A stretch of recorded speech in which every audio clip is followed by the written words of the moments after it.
Bueno, continuando con Levítico 18:5, en sí ahí se nos muestra que es lo que Dios pide de su pueblo, en sí de los levitas y de los sacerdotes. Dice: por tanto guardaréis mis estatutos y mis leyes, por los cuales el hombre vivirá si los cumple. Yo soy el Señor.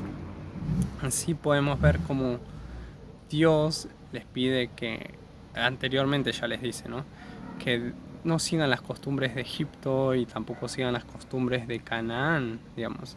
Él mismo les da una serie de demandas en sí.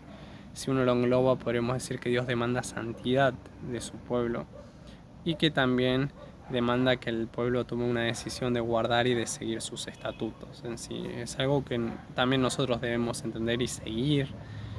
También si uno continúa, o sea, inicia en sí el libro del Levítico, se va a encontrar con una serie de sacrificios, diferentes tipos de sacrificios, entre ellos están los holocaustos, las ofrendas de paz, las ofrendas por los pecados y expiatorias, digamos. La palabra holocausto viene de la raíz el olá, que habla de subir en sí. Hace referencia al fuego o al humo que subía, digamos, ante la presencia de Dios, digamos, cuando se quema el sacrificio. En estos sacrificios, en los holocaustos, las personas antes de llevar el animal ponían sus manos sobre el animal en símbolo de que transferían, digamos, sus pecados al animal, y luego el animal se presentaba ante el sacerdote, en sí ante Dios, porque entendemos que para ellos y para nosotros la paga del pecado es la muerte, ¿no? Digamos, en sí ellos se presentaban a través del animal ante Dios y morían. También habían ofrendas de cereal y de harina, digamos, eran ofrendas vegetales, o sea, no todo era animales. Allí algunas cosas se quemaban, otras se daban les quedaba la parte a los sacerdotes, digamos. En sí, en esas ofrendas de harinas y cereales se debía excluir la levadura, porque la levadura es como símbolo de impureza y de pecado. Y se excluía también la miel de esas ofrendas. También habían ofrendas de paz, como para estar en comunión con tu prójimo, y también se sacrificaba algún animal, digamos, y también había requerimiento de cuántos días había que comer eso que se sacrificaba, qué es lo que se comía, qué no se comía, qué se quemaba y demás. También habían ofrendas por el pecado y expiatorias, que en sí lo que dicen que diferenciaba una de otra así en general era que en una se ofrecía un carnero y en otra algún novillo o un cordero, digamos. En sí, hablando de la expiación que va a hablar el libro del Levítico acerca de la expiación del pecado, del día de la expiación, el día del perdón. Allí habían dos corderos, ¿no? Uno que se sacrificaba, pero había otro que se le imponía las manos y se soltaba en el desierto, digamos, un cordero sin rumbo, digamos, que cargaba los pecados de todos, ¿no? Y otro que moría, digamos. Esas figuras las cumplió Cristo en el Nuevo Testamento. Vamos, por el perdón, este sacrificio lo ofrecía el sacerdote, también ofrecía sacrificios por él antes de entrar ahí, al lugar santo. En sí hay muchas demandas para el sacerdote. Si uno se pone a hablar de la palabra que designaba a los sacerdotes en hebreo, es la palabra Cohen, que habla de alguien que está ante Dios para servirle, así en general. Es alguien que está ante Dios para servirle. Esta persona era designada por Dios. Esto lo podemos ver como Dios designa a la tribu de Leví, en sí a Aarón y a sus descendientes como sacerdotes, en Números 3 del 1 al 13, o sea, es una tarea divina. Si uno lo quiere poner en contraposición a los egipcios tenían sacerdotes, pero estos sacerdotes lo que hacían era cumplir tareas delegadas por Faraón, no por Dios. En sí, el, los sacerdotes o los Cohen aquí en Israel, su tarea era de presentar el pueblo ante Dios, pero también a Dios ante el pueblo, ¿no? Que es tarea que cumplió Moisés y Aarón, a presentar a Dios ante el pueblo y también interceder por el pueblo, por el perdón de sus pecados, ¿no?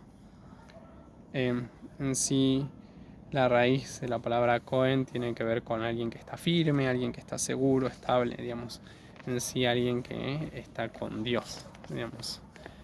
también si uno se pone a pensar en los sacerdotes en este libro, no cumplen una tarea que uno diría normal, porque uno podría decir simplemente son personas que están vestidas de manera diferente, o que son personas que utilizan un crucifijo, alguna cosa por el estilo. Pero en sí las tareas que cumplían los sacerdotes aquí estaban muy relacionadas con los sacrificios, pero también con definir quién era puro y quién era impuro, pues habían diversos tipos de impureza, quizás por tocar un cuerpo muerto, quizás por un animal muerto, quizás por tener contacto con alguien que tenía flujo de sangre. Y por medio de todas esas cosas, casos, debían ir ante el sacerdote y les decía, estás puro hasta el anochecer, o estás puro o impuro, hasta el anochecer, o por 7 días impuro, o por 33 días impuro, y demás cosas. En sí, se presentaba gente que tenía enfermedades en la piel, que tenía infecciones, gente que tenía calvicie, digamos. Gente que tenía su casa llena de hongos, iba al sacerdote, el sacerdote debía ir a su casa y examinar su casa para ver si la casa podía purificarse o quedaba impura. Quizás si hasta no se podía hacer nada por la casa y debía dejarla deshabitada. En sí los sacerdotes tenían muchas tareas y bueno, el requerimiento para que ellos sean sacerdotes era su santidad, así en general, pues ya desde un inicio se ve como los hijos de Aarón ofrecen un fuego extraño, dice la palabra, no se sabe bien a qué hace referencia, pero ofrecen algo que a Dios no le agradaba, quizás no en el tiempo que Dios quería, o quizás no del modo que Dios quería, y ellos mueren, ellos pierden la vida, digamos, por ofrecer un fuego extraño, ¿no? Y allí es donde Aarón también se asusta, digamos, y donde Moisés le hace ver lo que exige la tarea de ser sacerdote, ¿no? Ellos ofrecían sacrificios por el perdón de otros, pero ellos antes de eso debían de purificarse, o sea, debían bañarse, debían ponerse ropas especiales y debían ofrecer un sacrificio por ellos y luego podían ofrecer sacrificios por los demás, digamos. La tarea del sacerdocio era una tarea dura, exigente y que demandaba santidad y comunión con Dios. En sí es algo que debemos aprender, pues como dice el Nuevo Testamento, nosotros somos pueblo santo, somos sacerdotes, y lo dice en primera de Pedro, y, o sea, pueblo adquirido por Dios, ¿no? Para anunciar sus obras, digamos.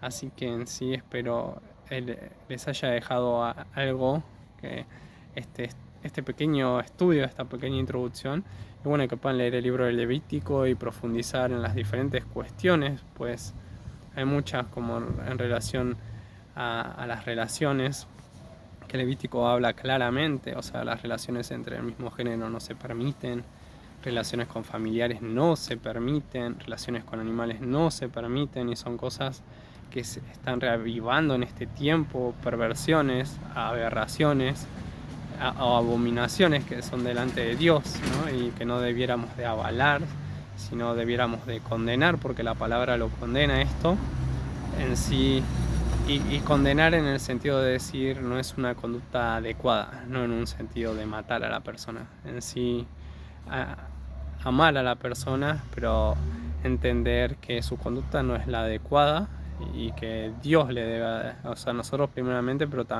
también Dios le hará ver eso, si la persona en sí quiere seguir firmemente a Dios. Y bueno, espero algo de todo lo visto les haya sido bendición y que terminen bien su noche. Dios les bendiga.